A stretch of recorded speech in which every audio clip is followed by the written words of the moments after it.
Aleister Crowley, o maior satanista de todos os tempos, escreveu um livro chamado Livro da Lei, que é um manual de como tudo deveria acontecer e a filosofia que o mundo deveria adotar. Essa filosofia é que você é Deus, o homem é o centro de todas as coisas. A fé não existe mais, o que existe é a vontade do homem. E existe uma lei muito popular hoje no mundo, que todo mundo segue, muitos acreditam, que eu vou falar sobre ela hoje, conhecida como a Lei da Atração.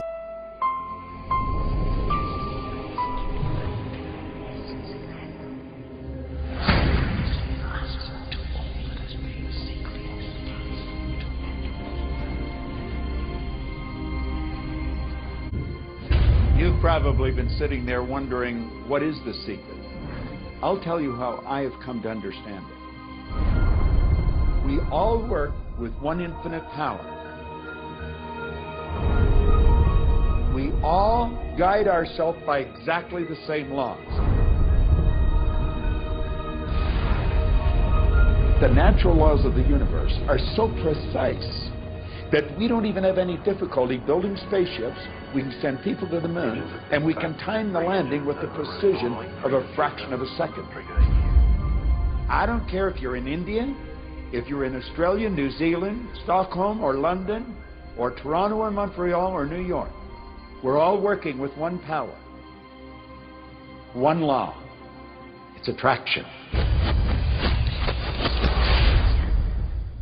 The secret is the law of attraction. Everything that's coming into your life, you are attracting into your life. And it's attracted to you by virtue of the images you're holding in your mind. It's what you're thinking. You see, whatever is going on in your mind, you are attracting to you. Now, wise people have always known that. You can go right back to the ancient Babylonians. They've always known this. It's a small, select group of people. Why do you think that 1% of the population earns around 96% of all the money that's being earned? Do you think that's an accident? It's no accident. It's designed that way. They understand something. They understand the secret. And you are being introduced to the secret. A lei da atração, ela já vem de uma outra escola de pensamento chamado Novo Pensamento. Tá? Para você que não conhece esses termos, é a crença, né, de que você pode atrair coisas para sua vida, desde uma cura de uma enfermidade até a própria enfermidade, ou desde miséria e pobreza e desgraça, como você pode atrair também riqueza e prosperidade. Então, a lei da atração, ela prega uma visão de que você pode sim atrair coisas para sua vida. E tudo começou na escola ali do Novo Pensamento, através de algumas pessoas que criaram esse desenvolvimento. A maioria dessas pessoas, crentes em Deus, cristãs, desenvolveram esse tipo de filosofia que tem origem na Cabala. É muito importante você entender isso, porque o movimento teosófico, né, a teosofia, também adotou esse conceito de lei da atração, tá? E isso aconteceu por causa de William Quinn Judd e de Annie Besant. Grava esse nome, Annie Besant, porque isso vai dizer muito sobre o próprio movimento teosófico e muito sobre a própria lei da atração. Annie Besant, teósofa, erudita, militante, social e maçom. Iniciou uma luta pela liberdade do pensamento e direito das mulheres e pelo controle da natalidade. Uma forma bonita de falar o que ela defendia na época. Agora a coisa fica mais profunda. Ela é uma das fundadoras da Ordem do Templo Rosa Cruz. Se você é conhecedor, isso diz muito.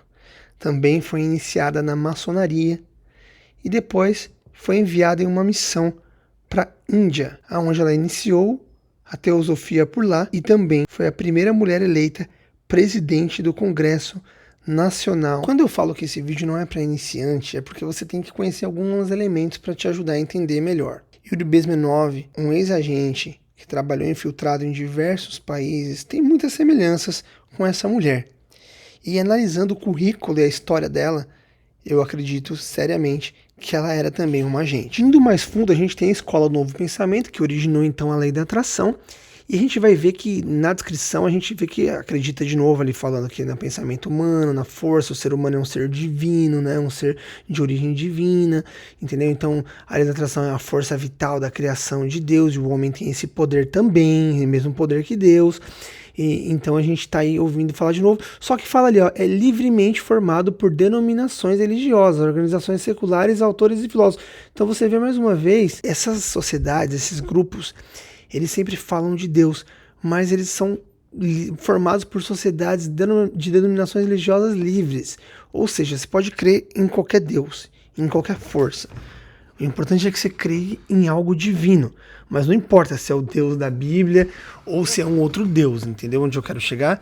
E isso é uma charada que engana muitos, porque muita gente defende alguns grupos, como por exemplo a própria maçonaria, baseada na questão de que alguém falou de Deus ali.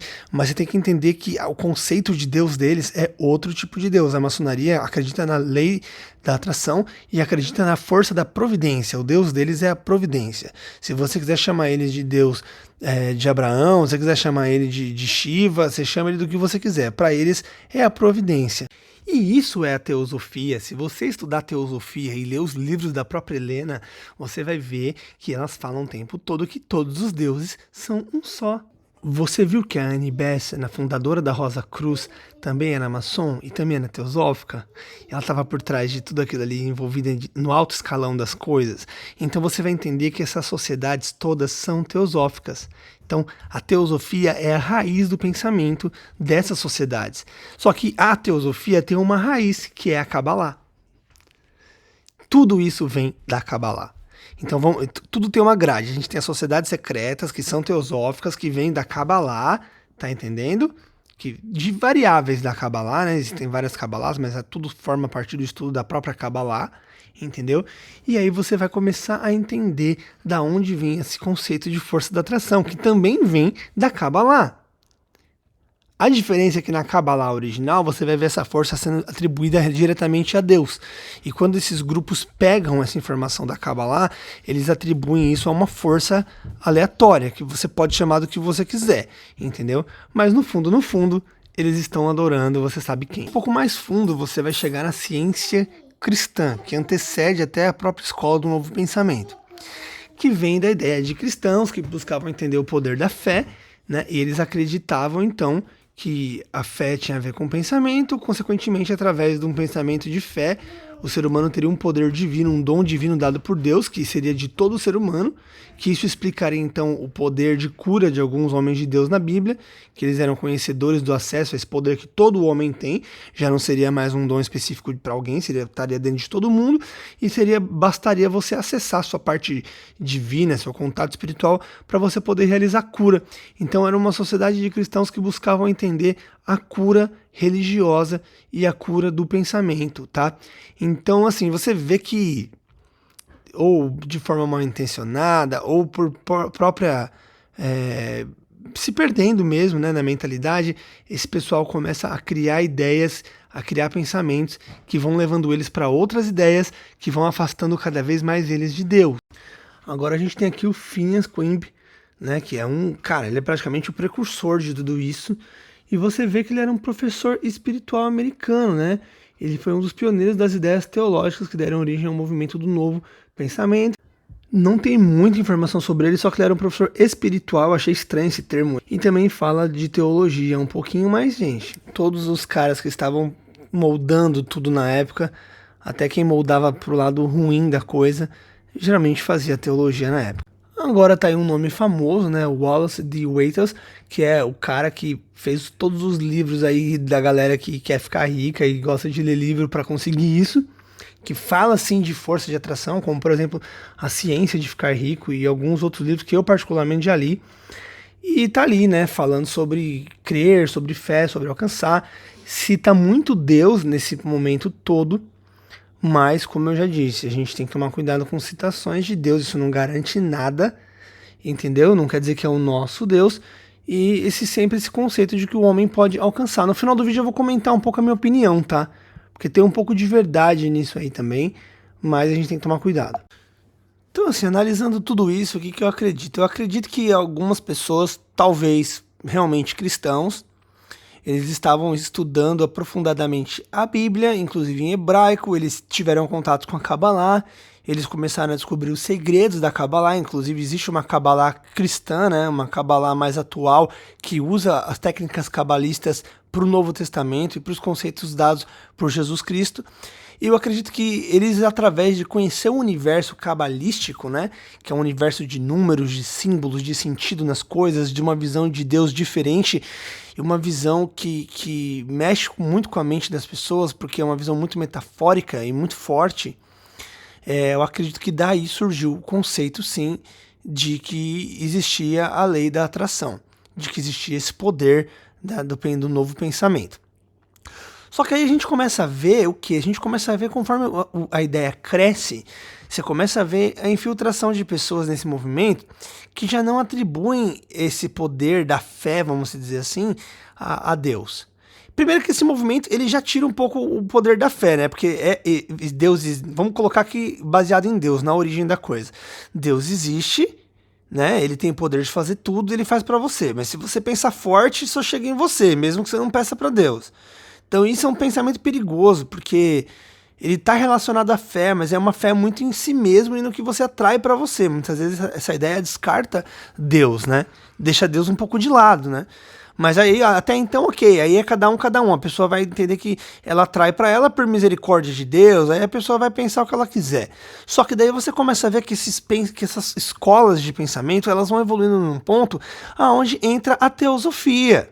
Onde a teosofia adota essa mentalidade, né, junto com outras sociedades que eu já falei no vídeo, e essas sociedades adotam esse pensamento, e peraí, se o universo tem essa força, se existe uma matéria no universo que traz para mim tudo que eu quiser, então eu chamo essa matéria do que eu quiser. A maçonaria chama de providência, os crentes chamam de Deus. Aí entra a ideia teosófica de que todo Deus é o mesmo, que na verdade é uma força, é uma matéria, é algo que você pode acessar. Então é como se Deus praticamente não existisse, é como se fosse uma matéria que você acessa ela e faz o que você quiser. No final você é Deus. Isso é semelhante em Star Wars, né? É ficção, mas em Star Wars existe a força do Jedi. O Jedi é que ele é um ser humano no futuro. Ele provavelmente é muito evoluído na mente e ele consegue acessar a força. Que força é essa? É a força da atração. Que força é essa? É a força de ter o poder, de ter acesso. Eles controlam mentes, eles manipulam objetos, eles têm um poder especial que vem do quê? De uma força. Essa força é Deus? Não, não é Deus. É uma matéria. É a mesma filosofia, por exemplo, da lei da atração. Nossa, Kaique, então você é contra o pensamento positivo? Não, eu não sou contra o pensamento positivo. Eu acredito sim que nós devemos ter um pensamento positivo. Eu acho que você estar pensando de forma positiva deixa seu corpo com boas energias. Energias no sentido literal, tá? Né? Energias espirituais. Não, você está pensando positivamente, o seu corpo trabalha melhor, sua mente trabalha melhor, né? Nosso corpo é feito de água. Foi feito um estudo que eu vou trazer em outro vídeo, falando sobre como a água muda dentro do nosso corpo através do humor ou do estresse, etc. Então, o nosso corpo é energia, literalmente. Então, eu acho que se a gente está de forma positiva, a gente vai estar mais feliz, a gente vai fazer as coisas melhor, a gente vai estar com um pensamento bom, a gente vai agradar mais a Deus consecutivamente, que a gente não vai estar reclamando, não vai estar para baixo, vai estar com esperança, vai estar com fé. Consequentemente, vai acontecer coisas boas. Entendeu? É melhor do que você tá ali todo deprê negativo. Você não vai trabalhar direito, não vai cuidar da sua família direito e vai acontecer coisas ruins. Agora, eu acredito que nós devemos atribuir as coisas que acontecem na nossa vida a Deus. Porque esses pensamentos são perigosos, porque eles começam a eliminar Deus da sua vida. Chega uma hora que, pô, eu quero, sei lá, ser abençoado. Então eu não vou pedir para Deus me abençoar, então eu vou pensar no positivo. E quando eu conseguir, eu não vou agradecer a Deus. Na verdade, foi meu pensamento positivo que me deu. Então começa um pensamento que, querendo ou não, ele está eliminando Deus da sua vida. Ele está tirando a importância da fé. Por que você ora para pedir algo para Deus se você só pensa positivo e aquela coisa acontece? Entendeu? Ah, mas eu posso pensar positivo e crer em Deus. Claro que você pode pensar positivo e crer em Deus, mas você tem que, quando acontecer, você tem que saber que Deus permitiu que você tivesse, que Deus te deu, e que não foi um mérito seu. Porque o ser humano não tem mérito. O mérito da nossa vida é Deus. Se a gente está vivo, se a gente tem o que comer hoje, é graças à misericórdia de Deus. Não é porque você pensou positivo. Quantos estão na depressão, pensando negativo, na beira da desgraça, mas estão ali vivos ainda pela misericórdia de Deus. A mente deles já teria traído morte, mas eles estão vivos ali pela misericórdia de Deus, e uma hora Deus vai levantar essas pessoas. Então a gente tem ali a consciência de que Deus é o poder. E essas filosofias são perigosas, porque apesar de ter uma base de verdade, apesar da Kabbalah falar de um mundo verdadeiro, espiritual, verdadeiro que existe. Apesar dessa questão da força do universo, o universo é matéria, é energia, são campos magnéticos, né? Então, funciona assim, você pensar de forma boa, como eu te disse, afeta seu corpo, afeta a água dentro de você, mas não é dessa forma que é vendida. Não é esse superpoder que é vendido.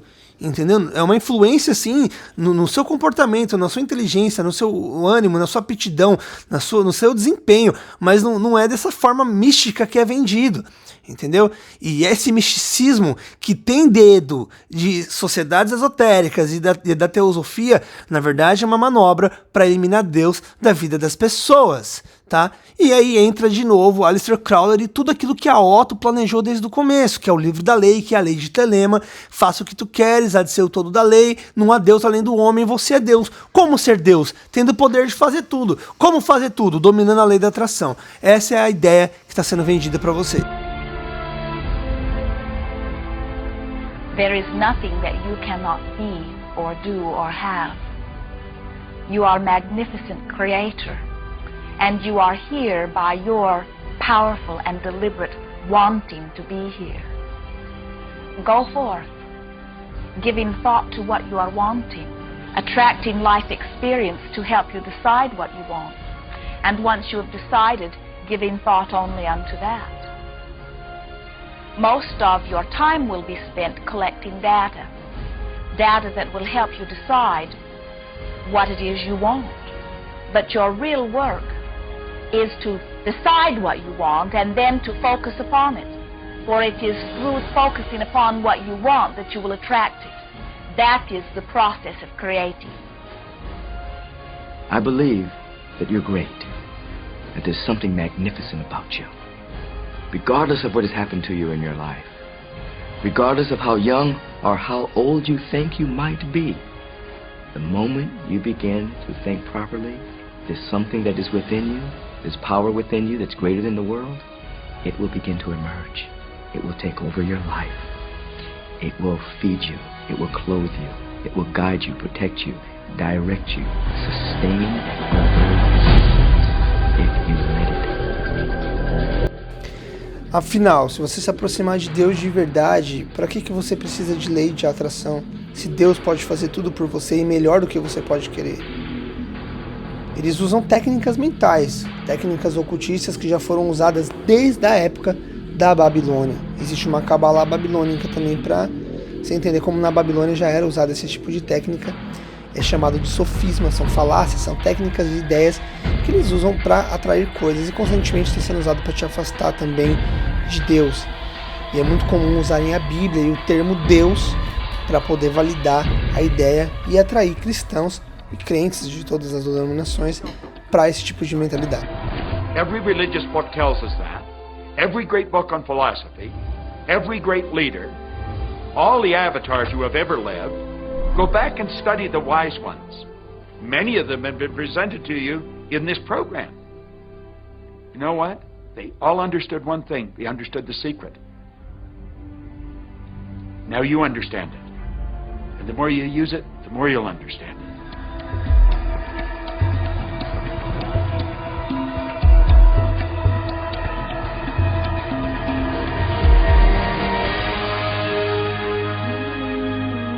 Be easy about this. Have fun with it. There is nothing you are supposed to do. Only that which you want.